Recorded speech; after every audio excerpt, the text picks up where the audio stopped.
अगाडिको बाटो चाहिँ यस्तो छ है यो हो भिड चाहिँ अन्त अब हामी हिँड्दैछ पान्नु कम्फर्टेबल सुज लगाएछ नि त पान्नुले चाहिँ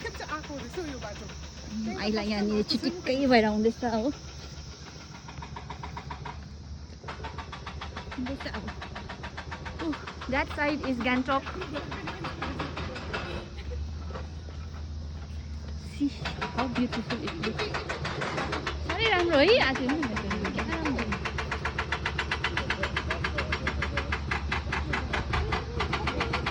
खासमा चाहिँ यो एकछिनको बाटो हो कि गाडी हिँड्दैछ भने चाहिँ and every year this part Neupane भिड भन्छ यो भिडले चाहिँ ट्रबल दिन्छ है एभ्री इयर यहाँको मान्छेहरूलाई बिचरा कम्युट गर्नु साह्रो पर्छ and that side is Gangtok Gangtok देख्दैछ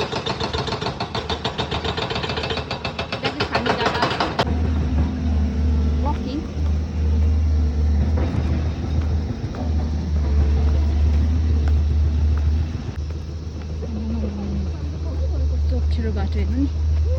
ऊ सानो बाटो छैन हेर्नु नि बाटै कटक बिचरा कहिले बनाइसक्ने यो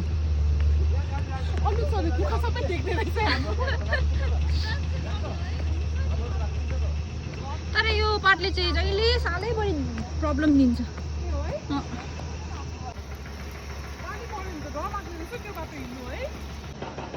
यता वारी आइसकेर चाहिँ यस्तो देख्दो रहेछ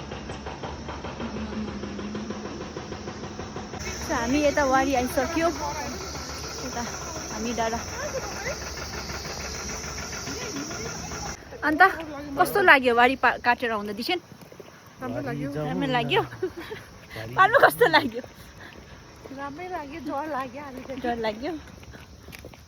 अब पुग्यो नि राम्रो रोडमा आइपुग्यो ऊ अन्जु म्याम पनि भेटेँ मैले भयो डर लाग्यो म्याम कस्तो डरलाग्दो बाटो अन्त कस्तो राम्रो देख्नुहुन्छ लुकिङ भेरी ब्युटिफुल कस्तो डर लाग्यो ओ अब पुग्यो है पर रहेछ वेडिङ घर फाइनली वी रिच्ड